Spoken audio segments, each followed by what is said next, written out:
Italy entered World War II with armor that looked decent on paper, but faced serious problems in the field. Their tanks were light, underpowered, and outgunned by almost everything they fought against. But this isn't about failures. Italian engineers kept designing, adapting, and building new vehicles throughout the war, trying to catch up with enemies who had better resources and more time to prepare. The L-333 and L-335 were Italy's most common armored vehicles when the war started. These tiny tankettes weighed just 3.2 tons and carried 2 men squeezed into a cramped hull. They had 13 millimeters of armor at most and came armed with twin 8mm machine guns. That's it. No cannon, no real firepower. They were based on British Carden-Loyd designs from the 1920s and were never meant to fight other tanks. Italy used them in Spain during the Civil War, then brought hundreds to North Africa and the Balkans. In Ethiopia, against poorly armed troops, they worked fine. Against British Matildas or even armored cars with 20mm guns, they were death traps. Crews called them mobile coffins.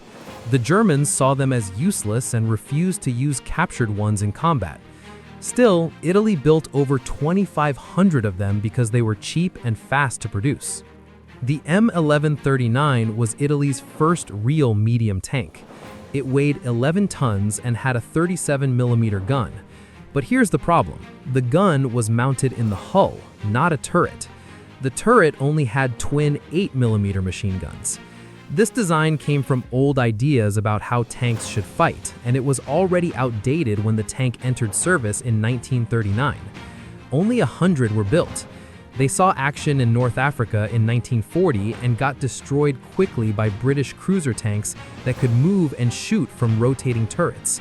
The M1139 couldn't compete and was pulled from frontline service by 1941. It showed Italian designers they needed to rethink their approach, but by then they were already behind. The M1340 became Italy's main battle tank and the most produced Italian tank of the war. It fixed the M11's biggest flaw by putting a 47mm gun in a fully rotating turret. It weighed 14 tons, had 42mm of frontal armor, and could hit 32 km/h on roads. The 47mm gun could penetrate about 43mm of armor at 500 meters, which sounds okay until you realize British Matildas had 78mm of frontal armor and Grants had 75mm guns that could kill Italian tanks from well over a kilometer away. The M1340 fought in North Africa, Greece, and later in Sicily. Crews found the tank unreliable in desert conditions. The engine overheated constantly, the suspension broke down, and spare parts were hard to get.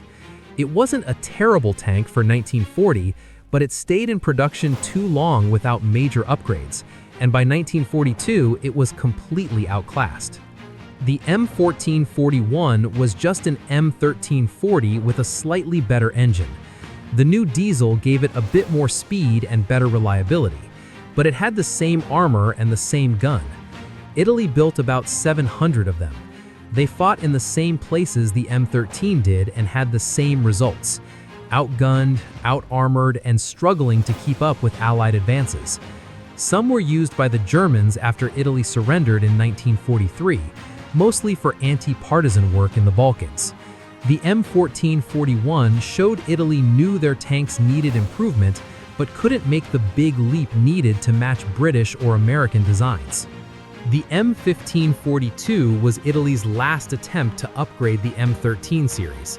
It had a more powerful engine, thicker armor at 50mm on the front, and a longer 47mm gun. It weighed 15.5 tons and could reach 38 km/h.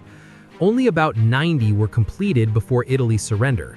A few saw combat in Sicily and mainland Italy, but most were seized by Germany and used on the Eastern Front or in Italy against the Allies. The M1442 was still not good enough. Its gun couldn't deal with T-34s or Shermans reliably, and its armor wasn't thick enough to stop their guns. It was the best version of the M13 series, but that's not saying much. The P-2640 was supposed to be Italy's answer to modern Allied tanks. It weighed 26 tons, had 50 millimeters of frontal armor sloped at good angles, and mounted a 75 millimeter gun that could actually hurt Shermans and T-34s. It looked modern, almost German in design. The problem was, it came too late. Development started in 1940, but production delays, material shortages, and Italy's collapsing war effort meant the first tanks didn't roll out until after the September 1943 armistice. Germany took over production and built about 100 of them. They used the P-2640 in Italy against Allied forces in 1944.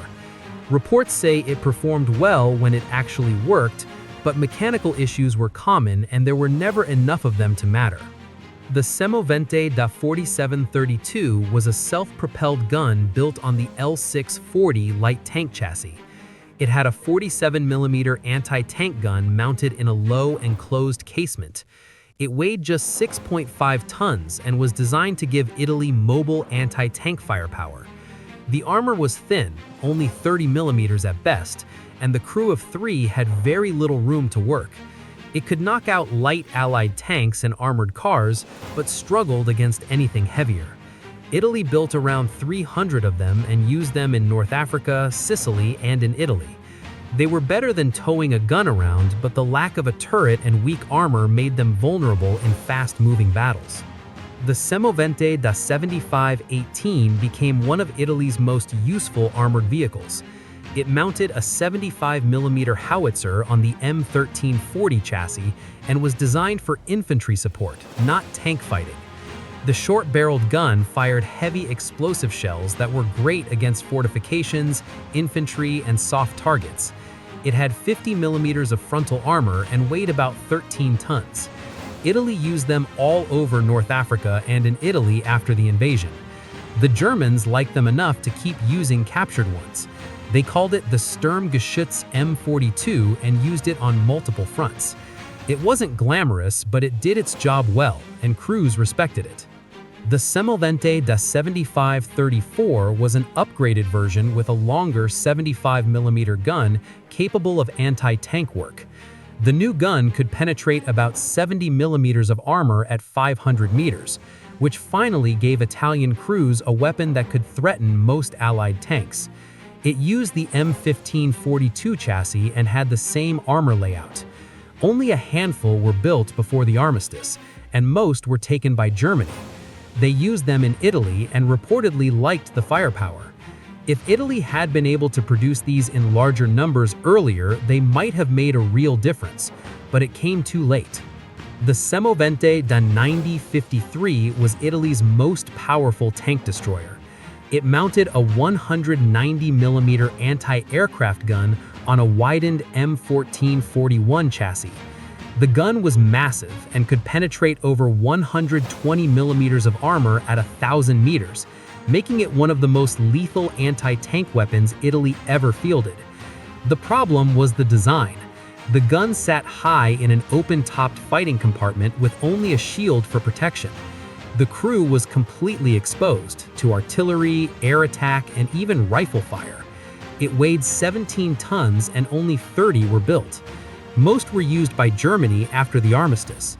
It had the firepower to kill any Allied tank, but the lack of protection made it a desperate last-ditch weapon. The Semovente da 105-25 mounted a 105mm howitzer on the M1542 chassis. It was designed for long-range fire support and siege work. The gun could lob heavy shells at fortifications and troop concentrations from a safe distance. It had 50 millimeters of armor and weighed about 15 tons. Only about 30 were completed and most went to German forces after Italy dropped out of the war. It wasn't meant for tank fighting and it didn't see much frontline combat. It was a specialized vehicle that came too late to help Italy. The Semovente da 149-40 was an experimental beast. It mounted a 149mm howitzer on a lengthened and reinforced chassis. The gun was enormous and designed to smash bunkers and fortifications from miles away. Only a single prototype was built and it never saw combat. It showed Italian engineers were willing to experiment with heavy firepower, but the war situation made production impossible. Germany looked at it after the armistice, but never put it into service. The AB-41 was Italy's best armored car. It weighed 7.5 tons, had four-wheel drive, and mounted a 20mm cannon in a small turret. It also had a rear-facing driver position so it could reverse at full speed without turning around. The armor was light at 18mm, but it was fast and reliable. Italy used it for reconnaissance and patrol work in North Africa and the Balkans. It handled rough terrain better than most wheeled vehicles, and crews liked it. Germany captured a bunch and kept using them for security and scouting. It wasn't meant to fight tanks, and it didn't try to. It did its job and did it well.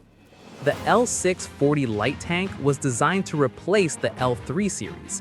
It weighed 6.8 tons, had a two-man turret with a 20mm cannon, and 30mm of frontal armor.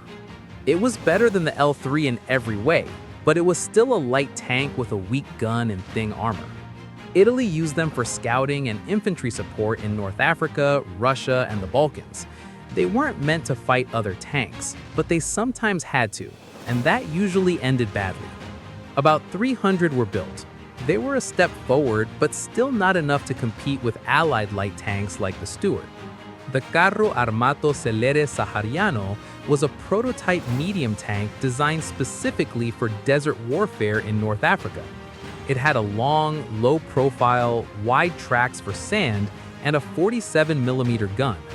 It weighed about 14 tons and was supposed to be faster and more reliable than the M13 series.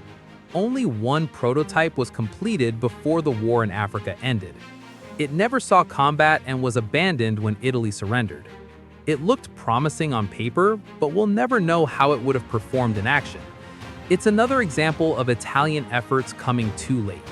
Italy's armored force was always playing catch-up.